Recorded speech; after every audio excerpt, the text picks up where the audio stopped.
Hey Kevin, it's Jim. Hope you're doing well, man. I wanted to take a moment and get a video out to you. Sorry for the delay on this. Yeah, so when I make these videos, you may have heard me mention it before, but I really enjoy shooting from the hip and just being very candid with what I see, and that just tends to be the most genuine feedback. So let's get right into it. First of all, super excited to see that you're collecting emails. This is huge. I'll talk more on this later, but definitely important. Definitely important. So that's great. Okay, let's get into it. Oh, this is interesting. I'm a Broncos fan. I live in Texas now, but I moved from Denver about a year ago. So definitely love the Broncos. That's cool that you're doing this. So okay, so you may have heard me say it before, but before the fold is the most critical real estate on your site. So in other words, before I have to scroll. In this space, you have to let people know within 2 seconds or less what it is that you do, so they can make a decision of if it's for them. If you don't articulate clearly what it is that you do, almost immediately they'll leave. One of the key indicators of the health of your site, and specifically this area of your site, is your bounce rate. So if you check Google Analytics, look and see how quickly people are leaving your site. If they're leaving quickly within 5, 6, 7 seconds, and they're not engaging with your site, that's a sign that we need to work on. If they're also just looking at the homepage only and not digging deeper into the site, that's also a sign that it's not a good fit for them. So there could be two potential reasons that's happening. The first reason is that the traffic that you're sending to your site is not relevant.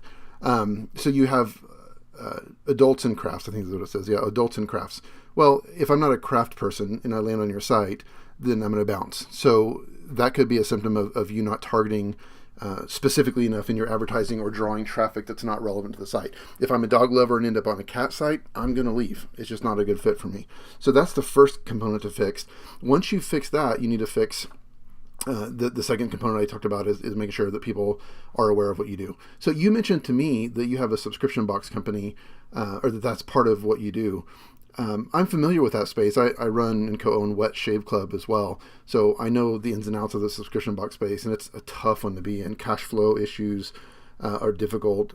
Constant novelty is difficult to produce. It's just tough.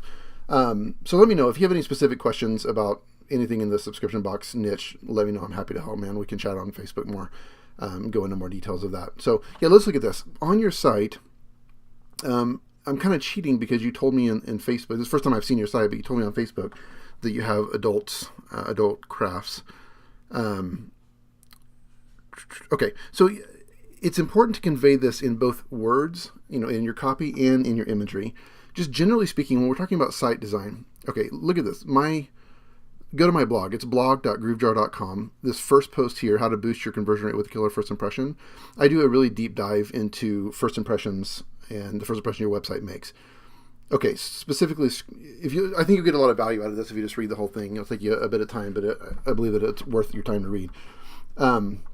Right here, this is a screenshot of the before the fold content of a site. Notice how they have this hero image. It fills the whole area.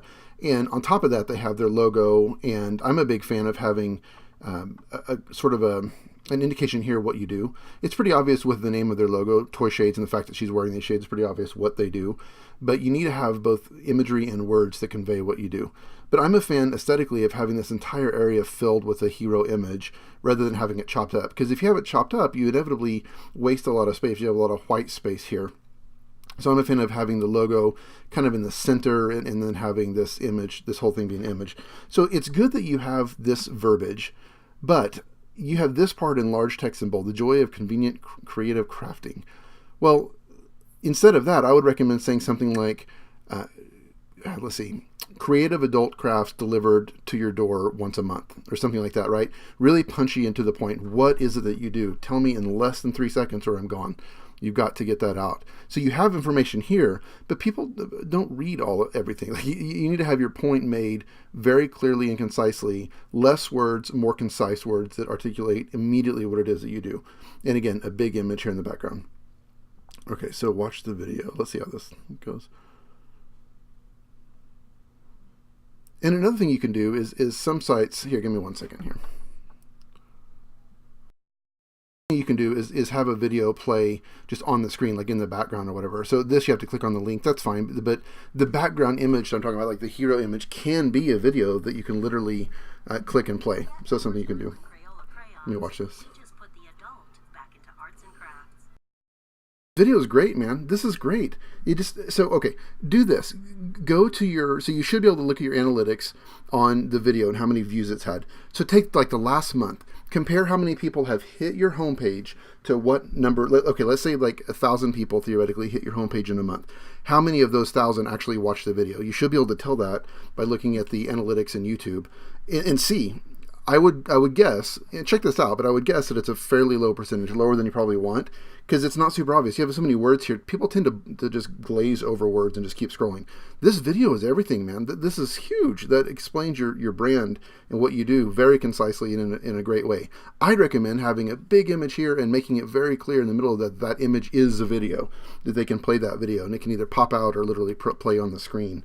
There's different ways that you can accomplish that. But that's great, man. The video articulates very clearly what you do and leaves no question about it. You just need to make sure people are watching it.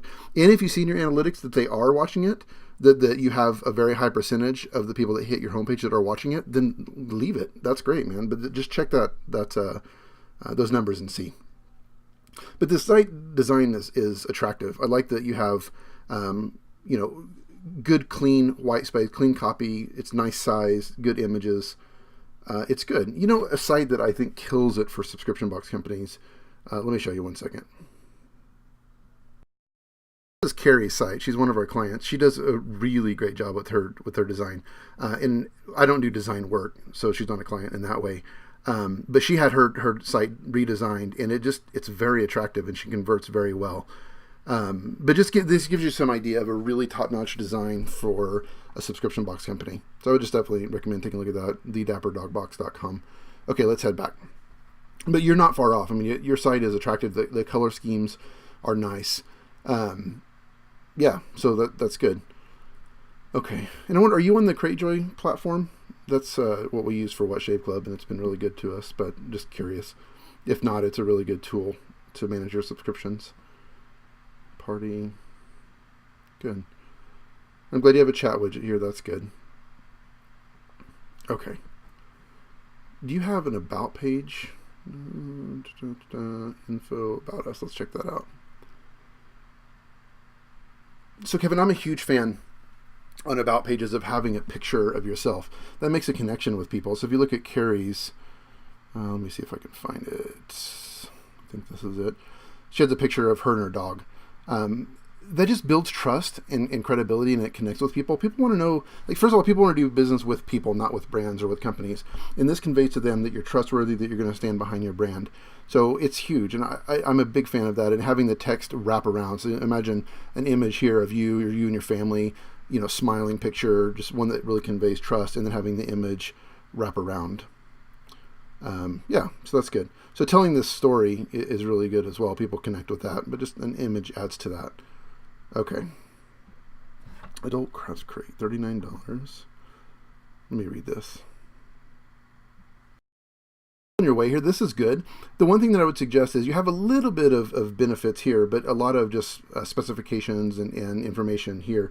So think about it. Like, you're marketing to one specific customer, one person. You have this idea of this person who is the best fit for your brand. Writing to him or her is what you need to focus on, and selling benefits versus just technical specifications sells emotions. Like, emotionally powerful words sell. So think about that. Let me show you an example that's kind of funny. This is a hand wash gel or whatever. So it has some information here, but look at this. Pause the video and read this right here. One whiff of the soothing sea scent, and you may be inspired to stand on the bow of a sailing ship with your arms outstretched like a bird flying towards the shore. This captivates emotions, and it's about soap. Soap's not exciting, but they found a way to make it interesting and exciting. So think about that. Think about the emotions that are conveyed in crafting. What is it? It's time for yourself. It is relaxing. It is mentally stimulating. Think about the benefits that your customers have, and write to one person that your customer will have when he or she enjoys this, and then include that in your copy. It'll make a big difference. Okay, I was going to say reviews are critical. It looks like you have reviews here. That's awesome. Okay, so let's talk about one thing here. Give me one second. Okay, sorry about that. So you may know already, Kevin, but my company is called GrooveJar. This is one of the apps that we have. It's a review widget. It's a way that you can put the specific reviews you want to use in an easy to find place where people can read them. It just builds trust and credibility. So, it's great that you have the reviews, and that's good. So, but it's something to consider in having the reviews kind of front and center on your site. Another thing is, I mentioned it earlier, and when I said that I'm excited that you're collecting emails because that's so important. If you think about it, the most valuable thing you have is the visitor's attention. If you collect an email address, you have an ability to recapture that attention on your terms. If they leave without you capturing their email, they're gone. You have no way of proactively reaching back out to them and working on building a relationship, converting them into paying clients of your company. So one of the apps that we offer is a pop-up. It's called Groove Urgent. It has a countdown timer and converts it over 10%, meaning 10 out of every 100 people that see it enter their email address. It works really, really well. Something to consider. We have a free trial that you can give us a shot at. But the fact that you're doing it, I'm excited about. If you're getting good rates with, I forgot the company you're using, but like Privy's good, SumoMe is good. If you're getting good conversion rates, leave it alone. Just leave it alone. But like I said, the fact that you're focusing on that and already have the knowledge to do that is huge. And then make sure that you're cultivating those leads. That you're following up for them or with them, offering them a coupon, keeping relevant in their minds. And getting them in the door. It takes time. You have to build trust and credibility for people to make a buying decision. That just takes time. So you've got to cultivate that relationship. But okay, Kevin, I want to be mindful of your time and not make this too long, but let me know if you have any specific questions or want to take a deeper dive in any areas. And like I said, if you want to talk shop on subscription stuff, let me know. I'm happy to chat. Take care.